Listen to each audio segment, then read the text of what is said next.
Hi everybody, I just wanted to give you a quick update on where things are at. So we're at day 7 from the hair transplant.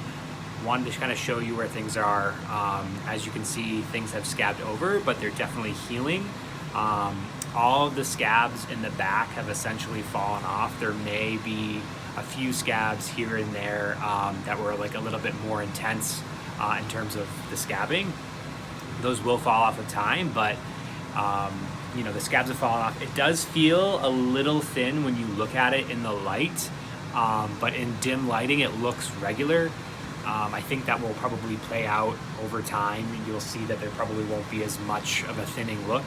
I also think that the redness of the scalp is also perpetuating that kind of thin look and making it kind of stand out where I got the procedure. In terms of the top, so right now I'm in Cappadocia, Turkey, and it's very sunny. I have been probably exposed to the sun a little bit more than I probably should be, but I've made sure to always carry an umbrella with me. If you are going to be exposed to the sun, either bring a baseball cap, which is great if you want to do that. I got nervous because I didn't want it to necessarily disrupt the follicles that they implanted, but I know a lot of people do wear baseball caps. The other alternative is to bring an umbrella.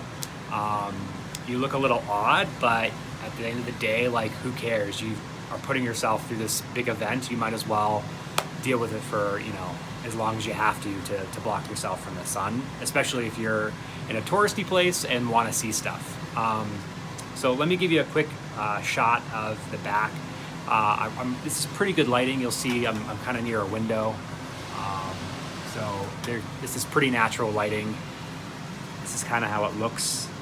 I think the scabs up top are probably going to be falling off in the next couple of days, or at least starting to. I haven't had any major scabs falling off the top just yet. Basically all of the scabs have fallen off the back, and I think that's because of the lotion that they have you put on. The lotion in the back, they basically have you put on 4 times a day, and that kind of helps accelerate the healing process.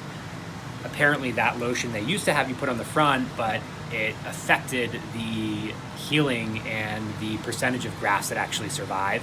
So now they just have you basically spray that saline solution on your head every 2 hours. So I set a timer on my watch for every 2 hours. I'm religious about spraying it.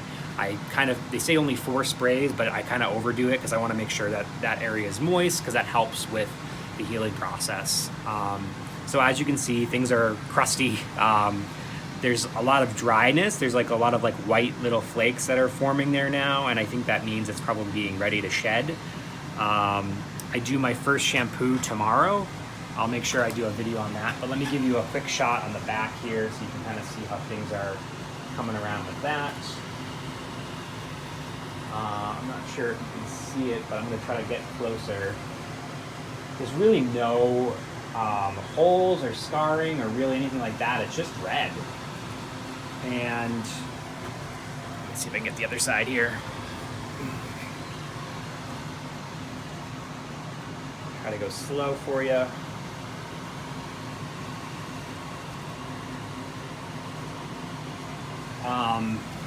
A couple other things to note.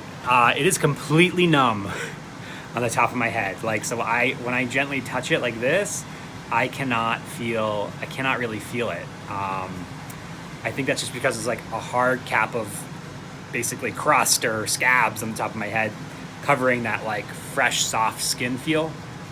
So I think that's normal. I'll let you know when the scabs start falling off, I can start to feel the scalp again. Also, it's a lot of trauma to your head, so I'm imagining that's part of the reason why. I heard that like some nerve cells can be temporarily damaged, so you'll lose some sensation. Same thing with the back. The back I can feel more or less now, but also the scabs have fallen off there. So that's kind of where things are at now. I'll try to provide a video for the shampooing coming up. Hit me up with any questions, and I'll talk to you soon. Bye.